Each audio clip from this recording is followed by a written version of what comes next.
Marvel. It's a thing. I'm reviewing it. It is product. Let's go. Loki, Season 2, Episode 2, Breaking Brad. This episode starts off with Loki and Morbius chasing down a rogue TVA agent. And, like, the way that it's written, the way that the whole, like, action sequence is set up, like, I actually had written in my notes, Loki, you're the god of mischief. Why are you just chasing a guy down on foot? Why aren't you using your magic? And it kind of was, I realized that they were setting that up specifically to have me yell it at the screen, because as soon as I did, he started using all of his magic. So it worked out pretty nicely. I feel like I still don't know exactly what the end goal for this season is, but we do get a lot more Sylvie in this episode, and we actually get a lot of McDonald's product placement in this episode, because Sylvie is hiding out in the 80s working at a McDonald's, so you get that classic 80s nostalgic look at the McDonald's, but like half of the episode it's very clearly like product placement. Like everybody's like, when Morbius goes in, he's like, oh, I gotta get an apple pie, and like he and another guy are sitting at a table, and they make sure that when they've got their shake cups that the McDonald's logo is pointed straight at the camera and everything. One thing that did strike me as odd, though, is that I don't think I could see the Ronald McDonald statue in there. I could see a Hamburglar, but not Ronald McDonald, and I wonder if that was deliberate. If McDonald's was like, yes, you can rebuild a classic 80s McDonald's, we'll pay you to do that, but we've kind of moved away from the whole Ronald McDonald branding, so we don't want him to be seen in the episode. Like I said, a lot of this stuff it's too soon to tell what a Marvel show is actually going for, like the second episode of the season. And I did my segment just released where like I just found out that Marvel basically hasn't had showrunners for any of their shows. They've just been like, okay, we'll write it out, film it, and then in post we'll figure out what story we're actually working out here.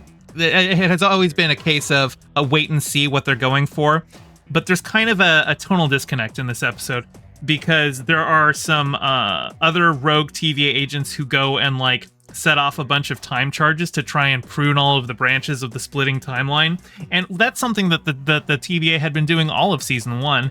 And it was only once He Who Remains was defeated that those new branches started forming, more than they could prune on their own. But now that they like know that they had been kidnapped from the timeline, and they're all variants and stuff like that, and that destroying those timelines actually kills all those people, it's like all of a sudden, now that happens, people who see that are like horrified. They're like, there's billions of people dying, but we don't see any of those billions of people dying. It's just like a little graphic showing, branches on the timeline dissipating, and considering that they had all been doing it last season and it wasn't treated with that kind of gravity, it kind of has a total mismatch here. So I don't know. I still like Ke Huy Quan as Obi. I think he's a great character, or at least Ke Huy Quan plays him great. I don't know if they've got anything ultimately planned for him other than, hey, Ke Huy Quan, you're doing good. Let's put you in the show because you're a fun character actor. But there's a thing where they're like they're having problems running the TVA because Miss Minutes is gone, and I can't help but notice that since Miss Minutes was in alignment with He Who Remains, so she's basically been working with one of the Kangs, that kind of puts her in the villain category, which means that like two of the villains from the show are played by one, Jonathan Majors, who currently is, on trial for domestic abuse.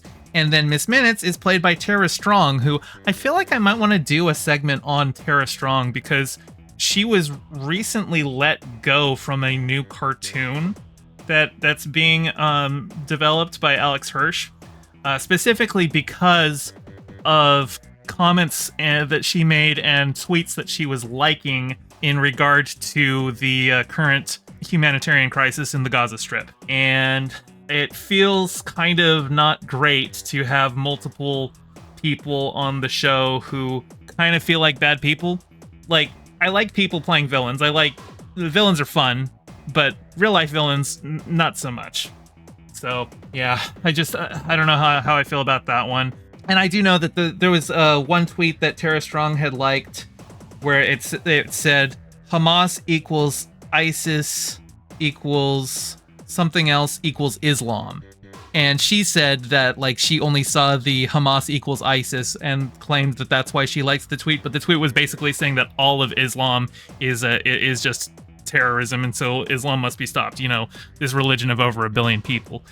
Yeah, I don't know. I'm not sure how much I want to get into that whole situation on this channel, other than obviously my stance on that is that innocent people should be protected, and the innocent people in this situation are the civilians in Palestine, and not Hamas. Hamas is bad. But anyway, total aside, this is a Loki review. I feel like they're trying to do more with Sylvie. She seems very much attached to just kind of wanting to live her life, a simple life, working at McDonald's, although she does have a little time travel device that she stole from He Who Remains that she's playing with at the end of the episode, so there may be something that she's got planned for that one. But other than that, it was fun to see Loki in this episode doing Loki things, playing up being the Loki villain as he's interrogating the one rogue agent, especially when he uses all of his Loki magic to capture him.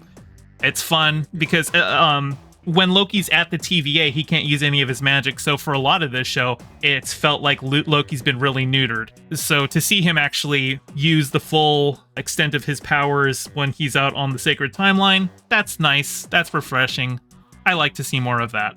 Hey, thanks for watching. I'm trying to get my channel monetized, so your view means a lot. Don't forget to toss me a like and subscribe and ring the bell. I stream every Monday and Thursday at 5 p.m. Pacific, so catch me live and join in on the convo. You can find all my socials in the description below, and thank you to all my patrons, with a very special shout out to my Whale Shark tier patron Ryan D and my Anemone Friend tier patron Piftle Cakes. Your support means the world. Catch you next time.